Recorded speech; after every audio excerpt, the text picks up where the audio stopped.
जहां आपके लिए मोबाइल अस्पताल बनाए गए जिससे 1 करोड़ से अधिक लोगों को सुविधा मिली, जहां कांग्रेस के अन्य प्रदेशों में 25-25 लाख तक मुफ्त इलाज हो रहा है, आप भाजपा के प्रदेशों में देखिए, जैसे ही कोई बीमार पड़ता है तो दिल में इतनी घबराहट, इतना टेंशन होता है कि किस तरह से इलाज कराएंगे।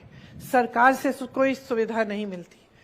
जो अस्पताल थे आप मध्य प्रदेश में देखिए, भाजपा की सरकार है, आपको मालूम है कि वहां की जो स्वास्थ्य व्यवस्था है हर स्तर पर उसमें पद खाली हैं।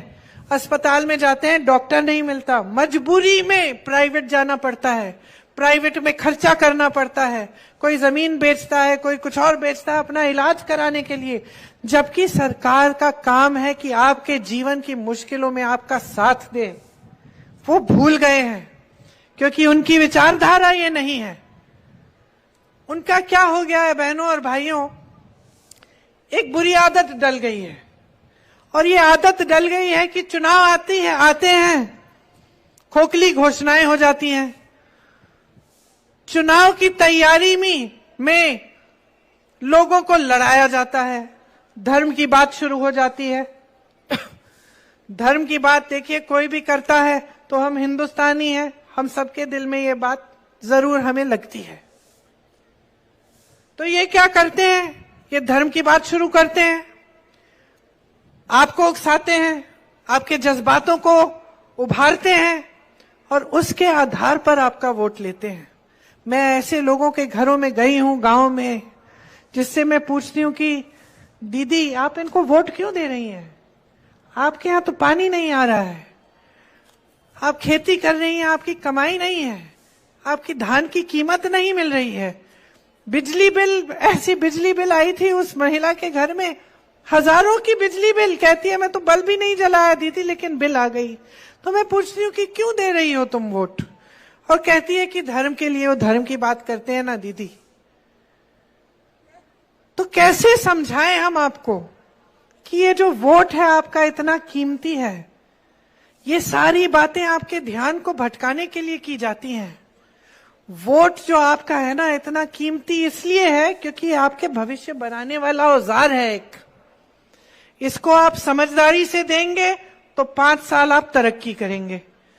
इसको आप अगर इन उलझनों में पढ़ के देंगे कि किसी ने धर्म की बात कर ली, किसी ने जाति की बात कर ली, किसी ने कोई झूठी घोषणा कर ली, तो आप तरक्की नहीं करेंगे, नुकसान सहेंगे, संघर्ष करेंगे। तो ये बहुत कीमती चीज है ये वोट, और इसको बहुत जिम्मेदारी से और गहराई से सब कुछ समझ के देना चाहिए। अगर आपको कल लगे कि भाई ये प्रियंका गांधी आई थी, बहुत सारी चीजें बोली, लेकिन हमें जमीन पे तो नहीं दिख रही, भाई ये कह रही है कि ऐसे गोठान थे, ऐसे रोजगार मिल रहे हैं, लेकिन हमें तो नहीं मिला, तो मत दीजिए वोट। मेरे कहने पे, किसी नेता के कहने पे मत दीजिए, आप अपने अनुभव पर दीजिए। ये नौजवान खड़े हैं, आप अपने अनुभव से गहराई से सोच के कि भाई क्या छत्तीसगढ़ का नाम आज अगर देश में पहचाना जा रहा है तो क्या हिंसा के लिए, भ्रष्टाचार के लिए है कि हमारी तरक्की के लिए आज पहचाना जा रहा है। तो आपको लगे कि हाँ, आजकल हम जाते हैं अन्य प्रदेशों में तो लोग कहते हैं कि भाई छत्तीसगढ़ अच्छी जगह है, छत्तीसगढ़ में विकास हो रहा है। तो आप खुद अपने अनुभव से जाने ना कि हाँ, हमारे प्रदेश में कुछ अच्छा काम तो हुआ होगा कि सब अलग अलग प्रदेशों में लोग हमारा नाम विकास से जोड़ रहे हैं, सबसे ज्यादा धान के खरीद के दाम से जोड़ रहे हैं, सबसे कम बेरोजगारी से जोड़ रहे हैं। आज आपको मालूम है छत्तीसगढ़ में सबसे कम बेरोजगारी का दर है। भाजपा के प्रदेशों में इतनी बुरी हालत है कि मैं सोचती हूं कि किस मुंह से वोट मांगते हैं ये लोग। मध्य प्रदेश में 3-3.5 सालों से इनकी सरकार ने 21 रोजगार दिए हैं। 2100 नहीं, 21,000 नहीं, 21 रोजगार। यहां पे बेरोजगारी का दर पूरे देश में सबसे कम छत्तीसगढ़ में है। आप सोचिए कि किस मुंह से ये वोट मांगने आते हैं। चुनाव आता है, बड़ी बड़ी घोषणाएं, अब एक बड़ी वो महिला आरक्षण बिल ले आए, सारी महिलाएं सोच रही हैं कि हमें आरक्षण मिलेगा, हम आगे बढ़ेंगे, हमारी तरक्की होगी। और मीडिया वाले मेरे दोस्त जो यहाँ खड़े हैं, इन्होंने बड़ी इवेंटबाजी की, खूब पब्लिसिटी की, सबने देखा कि भैया आरक्षण आ गए महिलाओं के लिए, बहुत खुशी फैली देश में। फिर पता चला कि 10 सालों के लिए ये लागू ही नहीं होंगे। ये आरक्षण 10 सालों के लिए तो महिलाओं को दिखेंगे ही नहीं। और जब कांग्रेस पार्टी कहती है कि ओबीसी का उसमें आरक्षण होना चाहिए महिलाओं के लिए भी, तो आप पीछे हटने लगते हैं। जब कांग्रेस पार्टी कहती है कि जातिगत जनगणना होनी चाहिए, तो आप पीछे हटते हैं। अब इतने सालों से तो मोदी जी खुद ही कह रहे हैं कि हम ओबीसी हैं और ओबीसी का विकास हम कराएंगे। अब कांग्रेस पार्टी कह रही है कि भाई गिनो देश में कितने ओबीसी हैं, गिनो देश में कितने दलित हैं, गिनो देश में कितने आदिवासी हैं, कितनी जनजाति हैं, गिनो ना। क्योंकि अगर गिनोगे नहीं तो मदद कैसे करोगे? अगर मुझे मालूम नहीं कि इस भीड़ में 100 ऐसे लोग हैं जो गरीब से गरीब हैं, और मुझे मालूम नहीं कि इनके पेट में खाना भी नहीं जाता, इनकी खेती भी नहीं हो रही है, मजदूरी नहीं कर पा रहे हैं, कुछ नहीं है इनके पास।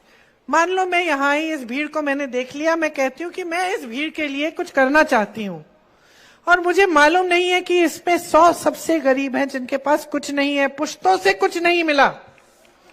और मुझे मालूम नहीं है कि इस भीड़ में 200 बढ़ाई बैठे हैं, और इनकी सुविधा के लिए अगर मैं एक ऐसा कार्यक्रम बना लूं, ऐसा स्कीम बना लूं जिससे इनको जो औजार हैं जो इस्तेमाल करते हैं इनमें सुविधा हो जाए, या इनकी कमाई बढ़ जाए, या इनके छोटे छोटे उद्योग ये खुद बना पाए। अगर मुझे मालूम ही नहीं होगा कि इसमें 100 बढ़ाई हैं, 100 गरीब हैं, 100 ऐसे लोग हैं जो बहुत अमीर हैं, तो मैं स्कीम कैसे बनाऊंगी, मैं नीतियां कैसे बनाऊंगी? मैं तो ऐसे बना दूंगी जैसे कि मुझे कुछ पता ही नहीं है कि समाज के किस हिस्से को सबसे ज्यादा जरूरत है या नहीं। फिर प्रतिनिधित्व कैसे होगा? बिहार में गिनती हुई 84% ओबीसी एससी एसटी निकले। अब आप देखिए, बड़ी बड़ी मीडिया की कंपनी है, इनके जो मालिक हैं इनमें से क्या 84% दलित ओबीसी एससी एसटी है? नहीं। फिर आप देखिए, बड़े बड़े विश्वविद्यालय हैं, बड़े बड़े विश्वविद्यालय के जो वाइस चांसलर हैं, क्या इनमें प्रतिनिधित्व है? नहीं। बड़े बड़े डॉक्टर? नहीं। सरकारें बड़ी बड़ी जो अधिकारी हैं, जो सचिव हैं सरकार के? नहीं। तो फिर हम एकता, हम सबकी तरक्की की बात कैसे कर सकते हैं? तो हम कह रहे हैं भाई गिनती करो, गिनती करोगे तो पता चलेगा। भाजपा वाले कह रहे हैं हम सबका विकास करेंगे लेकिन सबकी गिनती नहीं करेंगे। डर गए, क्योंकि भाई गिनती करोगे तो सही मायने पे धरातल पे इस गहराई से काम करना पड़ेगा। इस देश की संपत्ति ये लोग अपने बड़े बड़े उद्योगपति दोस्तों को दे रहे हैं, ये इनकी संपत्ति नहीं है जो इनको जो जिस तरह से ये बेच रहे हैं इसे कौड़ियों के दाम पे। आप जितनी बड़ी बड़ी सरकारी कंपनियां लें, सारों को देखिए, रेलवेज, बीएचईएल, एचएएल, सबको देखिए, आज किसके हाथों में है? कल तक आपके हाथों में थी। कल तक आप कहते थे हमें इन कंपनियों में नौकरी दिलवाइए क्योंकि हमें सुरक्षा चाहिए, सरकारी जॉब चाहिए। आज किसके हाथों में है बताइए? देश के बंदरगाह, देश के हवाई अड्डे किसके हाथों में है? तो सब कुछ अडानी के हाथों में है। कौन है ये अडानी? कौन है? इस देश का गरीब है, इस देश का किसान है, इस देश का मजदूर है। कौन है और क्या बनाता है?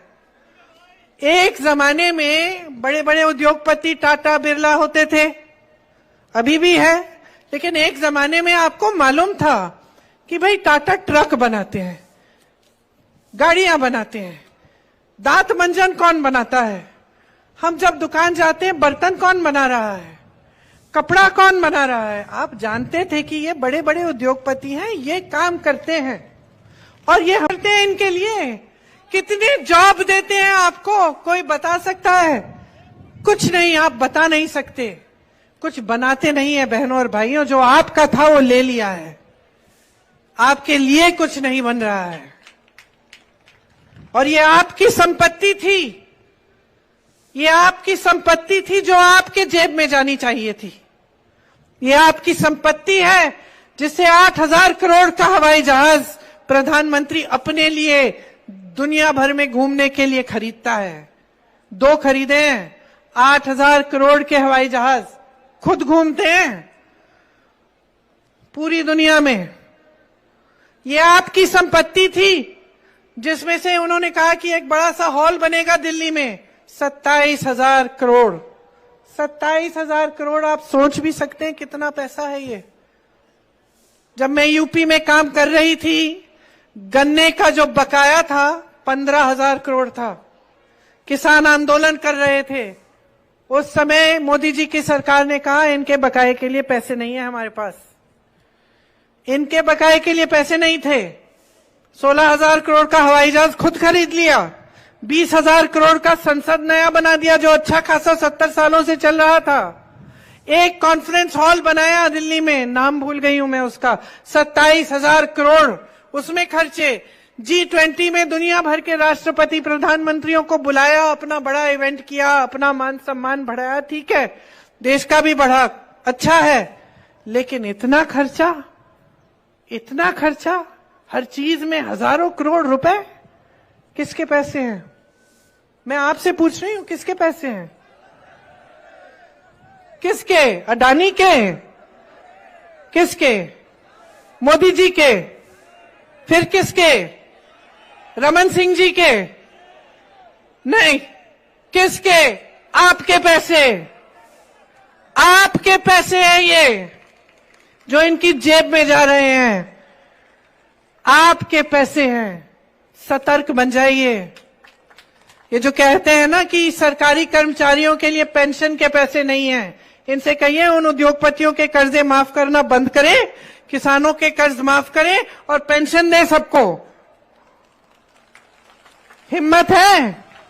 नहीं है, क्योंकि मेरे भाई सही कहते हैं, आज तो ये खुद ही सरकार नहीं चला रहे हैं, इनकी सरकार भी अडानी जी चला रहे हैं। डरते हैं ये उनसे। हिम्मत नहीं है बहनों और भाइयों, और आपकी संपत्ति छीनी जा रही है।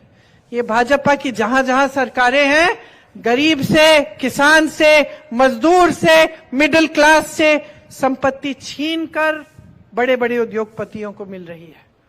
आप ध्यान से इनकी बातों को सुने, आप इनकी घोषणाओं को देखिए, आप इनकी सरकार के कार्यकाल को समझिए, तो यही बात समझ में आएगी।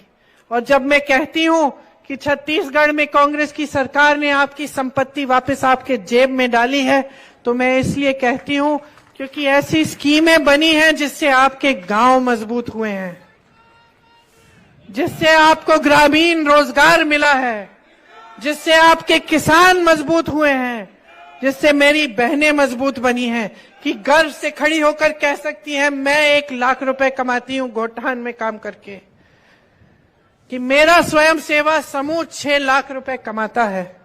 गर्व से खड़ी होती है। आज छत्तीसगढ़ को पूरा देश देखता है। दुनिया भर के जितने भी आदिवासी लोग हैं वो छत्तीसगढ़ की ओर देखते हैं। आज बस्तर का नाम हिंसा से नहीं जुड़ा, आज बस्तर का नाम मिलेट से जुड़ गया है, रागी से जुड़ गया है। ये रागी दुनिया की बड़ी बड़ी दुकानों में बिक रही है, मेरे घर में मैं खाती हूं आपकी उगाई हुई रागी। क्योंकि छत्तीसगढ़ में, बस्तर में समस्या थी, सरकार ने कहा हम इसको सशक्त बनाएंगे, बस्तर के लोगों को सशक्त बनाएंगे। सबसे बड़ा मिलेट प्रोसेसिंग का प्लांट लगा दिया। आज जो आपकी उपज है, मिलेट, कोदा, ये सब दुनिया भर में बिक रही है। अच्छी पैकेजिंग हो रही है, अच्छी मार्केटिंग हो रही है। देश भर से नौजवान आपकी तरफ देखता है कि छत्तीसगढ़ में बेरोजगारी कम है। आंगनबाड़ी की जो महिलाएं हैं उनका मानदेय बढ़ाया, दाई दीदी क्लिनिक शुरू कराई, सरकारी कॉलेज में लड़कियों को स्नातक तक मुफ्त शिक्षा दिलवाई, स्वामी आत्मानंद स्कूलों में 50% महिलाओं को आरक्षण दिया, बेटियों की शादी के लिए पैसे दिए। ये किसके पैसे हैं? ये किसके पैसे हैं जो आपको मिल रहे हैं? आपके पैसे हैं, ये आपका हक है, आपका अधिकार है। इसलिए कांग्रेस आपके हक और आपके अधिकार को पहचान के ये पैसे आपको लौटा रही है।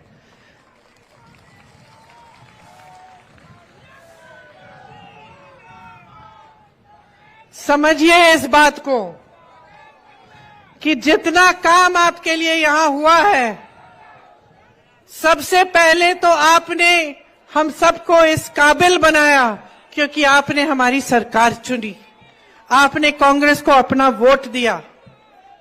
कांग्रेस की सही विचारधारा है आपको मजबूत बनाने की, आपको रोजगार दिलवाने की, आपको बढ़ती हुई महंगाई से बचाने की। इसीलिए आपके लिए काम हुआ। बाकी प्रदेशों में लोग जूझ रहे हैं महंगाई से। दिवाली आने वाली है, लोग मनाना चाहते हैं, घर में मेहमान आएंगे, मेहमानों के लिए खाना पकाना पड़ेगा, मेहमानों को अच्छा घर साफ सुथरा बनाकर दिखाना पड़ेगा, लिपाई पुताई करनी पड़ेगी, धनतेरस पे कुछ खरीदना पड़ेगा। आज देश भर में ये समस्या बन गई है, त्योहार नहीं, ये समस्या बन गई है कि अरे दिवाली आ रही है, हम क्या करेंगे, महंगाई इतनी है, हम कैसे दुकान कैसे जाएंगे, कैसे खरीदेंगे, कैसे तैयारी करेंगे। ये समस्या बन गई है क्योंकि केंद्र की सरकार ने महंगाई को बढ़ने इस कदर बढ़ने दिया है और कुछ किया नहीं है उसको रोकने के लिए। और ये ऐसे हैं कि जब चुनाव आता है तो घोषणा करते हैं कि सिलेंडर कम का मिलेगा। क्यों भाई, 5 सालों से क्या महंगाई नहीं थी? 1200 का सिलेंडर मिल रहा है अन्य प्रदेशों में, यहां पे भी मिल रहा था 1200 का। अब चुनाव आ रहे हैं तो सब जगह घोषणा कर रहे हैं कि भाई 400 में ले लो, 500 में ले लो। क्यों भाई, 1200 में कौन दे रहा था? कोई और भी दे रहा था? तुम ही तो दे रहे थे 1200 में। तुम ही ने महिलाओं के लिए कुछ नहीं किया। अब चुनाव आ रहा है, कह रहे हो कि महिलाओं के लिए हम पैसे डालेंगे हर महीने। कमाल है, बेवकूफ समझ रखा है जनता को।